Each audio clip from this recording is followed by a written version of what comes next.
Hello everyone, আসসালামু আলাইকুম। Sylheti channel থেকে আপনাদের সবাইকে স্বাগতম। আপনারা কেমন আছেন? অবশ্যই ভালো আছেন। আজ আমি ফার্স্ট মিশালি একটি মাছের বুনা রেসিপি লইয়া হাজির হইলাম। তাহলে দেখিলে কিলা রেডি করি। প্রথমে আমি একটি মাটি চুলায় একটি কড়াই বয়াইলাম, পরিমাণ মতো আমি তেল দিলাইলাম। আর এখন আমি পেঁয়াজ ব্লেন্ডার করা পেঁয়াজ দিলাইলাম। এখন পেঁয়াজগুলো একটু আমি মিক্স করবো চেনি দিয়ে অদক্কা খুব সুন্দরভাবে। পেঁয়াজের মাঝে পানি বাড়াইব, পানিগুলো একটু শুকাইলে ভালো হয়। এখন আমি দিলাম এর মাঝে লবণ, পরিমাণ মতো লবণ দিলাইলাম। এখন আমি দিলাম মশলা, হলুদ দিলাম 1 চামচ, এখন বাখর দিলাম 1 চামচ, মরিচ দিলাম 2 চামচ। আমার মাছের অনুযায়ী আমি দিব মশলা।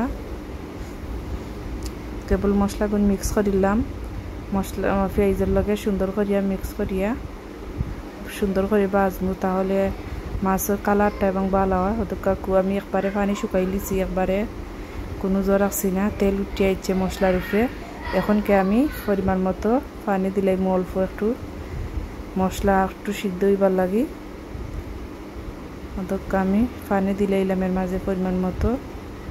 এখনকে আমি গুঁড়া রাখি লিমু, 1 মিনিটের লাগি গুঁড়া রাখি লিমু। 1 মিনিট পরে অদক্কা খুব সুন্দর একটি ব্লক আইছে। তখন আমি মাছগুন দিলাইমু। দক্কা আমার এখানের মাঝে সকল জাতের মাছ আছে। আমি মাছগুন সুন্দর করে আগে দইয়া রাখছিলাম হাইটিয়া।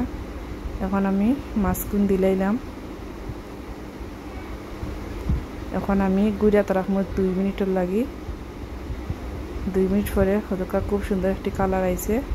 এখন আমরা পরিমাণ মতো পানি দিলাইমু দিয়া। ছোট মাছ বেশি আপনার জাল খাওয়া লাগে না, এগুলো আমরা 5 মিনিট পরে লামাইলিমু। আলতো একটুভাবে একটু লাড়িয়া দিলাম। এখন আমরা 5 মিনিট পরে লামাইলিমু। 5 মিনিট পরে আমরা লামাইলাম। অদক্কা খুব সুন্দর একটি আমি পরিবেশন করলাম। খুব সুন্দর একটি কালার আইছে বুনা রেসিপির মাঝে। অদক্কা আপনারাও সেম পাতলা ঝুল এইভাবে রাঁধতে আপনারা দেখবা, খুবই মজা এবং সুস্বাদু এই রেসিপিটা। আর আপনারা সকল ভালো থাকবা, আমার লাগে দোয়া করবা, লাইক শেয়ার ও সাবস্ক্রাইব কইরা দিবা। আর পুরা ভিডিওটা দেখবা, তাহলে আপনারাও বুঝতে পারবা কি মজাদার এই রেসিপিটা। আপনারা সবাই এভাবে রাঁধতে দেখবা, খুবই মজাদার এই রেসিপিটা। পাতলা ঝুলের উপরে খুবই মজা লাগে গরম ভাতের মাঝে। আর আপনারা সবাই ভালো থাকবা। আল্লাহ হাফিজ।